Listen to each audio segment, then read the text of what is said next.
Good morning, guys. Happy Friday. We are moving on to our short read 2 for this week on page 6. It's Waiting for Stormy. And I'm sure all of you are already aware that I love this story. It's about a horse. So, looking at my title, I know that I'm waiting for Stormy. And again, it's an excerpt from the book Stormy, Misty's Foal. This was a book I read as a little girl. We have our first introduction paragraph that's in italics that gives us background information since we're only reading a part of the story so that we can understand what's happening. In Stormy, Misty's Foal. Is that helping or hurting? Yeah, that's better now. I think the glare's gone away. Paul and Maureen Beebe live with their grandparents. Okay, so we have two children, I'm assuming. They live with grandparents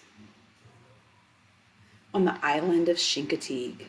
In this scene from chapter 2 of the book, Paul and Maureen are thinking about Misty, their prized horse, who is about to give birth to her foal.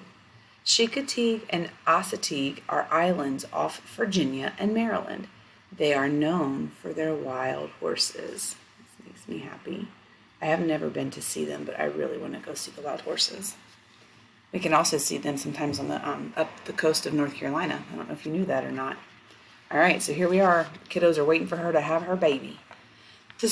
And before we get started, we are looking for key details. And this is a longer story, so I'm going to try to read all of it, but we may not get through all of it. The day at school seemed never ending. Maureen answered questions like a robot. She heard her own voice say, Christopher Columbus was one of the first men who believed the world was round, so he went east by sailing west.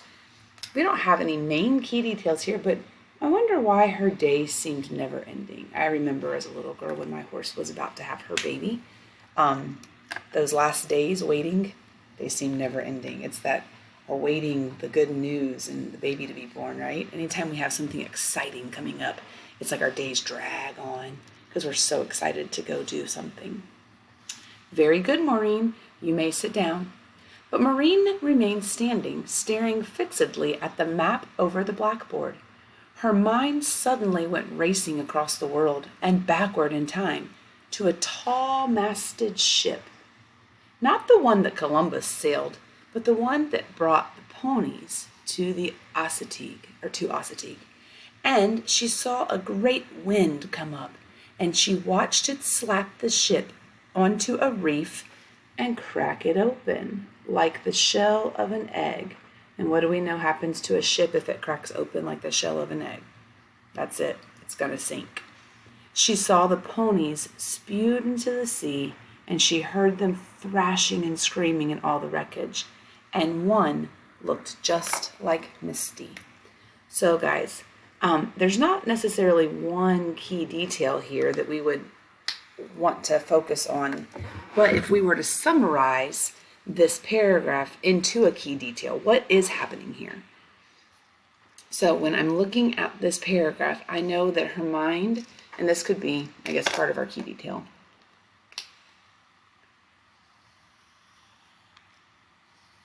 I guess that we could sum that up as our first key detail. So she's kind of daydreaming. This is key detail number 1. She's daydreaming in class, okay? I said, the teacher's voice cut through the dream, you may sit down, Maureen. The class tittered as Maureen quickly plopped into her seat. I wonder what tittered means. My guess is they're probably laughing at her. In Paul's room, an oral examination was about to take place. We'll begin alphabetically, Miss Ogle announced. Question number 1, she said in her crisp voice. With all books closed, explain to the class, which is older, the earth or the sea? And where the first forms of life appeared? Where the first forms of life appeared. We'll begin with Teddy Appleyard. Teddy stood up, pointing to a blood-splotched handkerchief he held to his nose. He was promptly excused. Now then, Paul Beebe, you are next. Dead silence. We'll begin, the teacher raised her voice, with Paul Beebe, and she stretched his name out like a rubber band But even then, it didn't reach him. What's going on with Paul? It says she calls on him. There's dead silence. She stretches his name out. But even then, it didn't reach him. That's my guess. He's probably daydreaming too. His mind is somewhere else because they're so excited about this baby horse coming. He was not there in the little white schoolhouse at all. In his mind, he was back at Pony Ranch, and Misty had broken out of her stall and gone tearing down the marsh. And in his fantasy, he saw, so now we know he's having a daydream, a fantasy, the colt being born. And while it was all wet and new, it was sucked slowly, slowly down into the merry bog. There was no sound, no whimper at all, just the wind squeaking through the glasses. Oh my goodness, that's an awful daydream. If there was no sound, it was sucked slowly down. No sound, no whimper. I think he needs to stop daydreaming because that's not very sad. So we do have confirmation now. He's also daydreaming. Tap, tap. Miss Ogle rapped her pencil sharply on the desk. Boys and girls, she said, you have all heard of people suffering from nightmares, but I declare Paul Beebe is having a daymare. The class burst into noisy laughter, and only then did the mad dream break apart. So I would say key detail 2, we could talk about the fact that Paul is also daydreaming in class. Of course, we could combine those key details in our summary and say Paul and, what was her name, Maureen, are both in school daydreaming about situations that have to do with Stormy. Misty. Sorry, Stormy's the foal. Back home in Misty's shed. So now we're talking about what's happening with Misty. All was warm contentment. There was plenty of hay in the manger, good hay with here and there some sweet bush clover, and a block of salt hollowed out from many lickings, so that her tongue just fitted.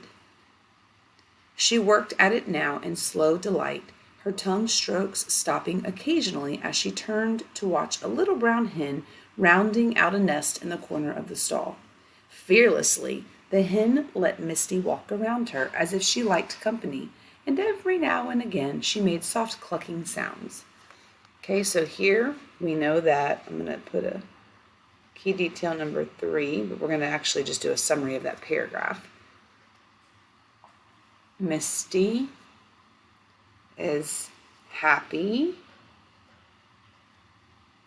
eating hay and licking her salt brick in her stall. So now we kind of know what's going on with all of our characters. Paul and Maureen at school getting in trouble because they're daydreaming. Misty is in her stall, happy, licking her salt brick and eating her hay. Out on the marsh, Billy Blaze and Watch Eyes pretending to be stallions. Okay, so Billy Blaze and Watch Eyes are both horses. Fought and neighed over the little band of mares. Mares are, go over here, we'll write this down. These are female horses. So a mare is a female horse. A stallion is a male horse that can have babies.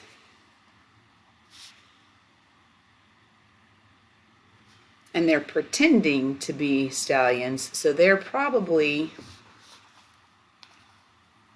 well, I know they're males that cannot have babies. All right, those are called, just for the knowledge, because y'all know this is what I do when we talk about horses. That's a gelding. We call them geldings if they can't have babies. Misty looked out at them for a long time. Then she went to her manger and slowly began munching her hay. The hen now satisfied with her nest, fluffed out her feathers and settled herself to lay one tiny brown egg. Contentment closed them in like a soft cocoon. Oh, we are finished. I thought there was another page. My bad. Okay, so in this excerpt in chapter 2, we do not have a baby yet. Her name will be Stormy.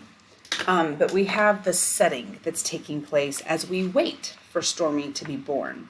So as we prepare to summarize this text, okay, we didn't have a lot of real key details. It was more like if you summarized that paragraph, that would kind of become the key detail that you would include in a summary. So go back. I'm going to, one more time, just put my pages under the camera. You might need to go back and pause. Make your notes. We know what Maureen is doing here. On the next page, we know what Paul is doing here.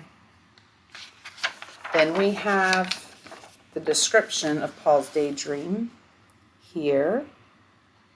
On page 9, we learn what Misty is doing and then what her other horse friends and the hen, of course, are doing as they're all anxiously awaiting the birth of Stormy. Okay? All right, my friends. Oops, let me scoot that over. We will see you in just a little bit in morning meeting. Happy Friday again.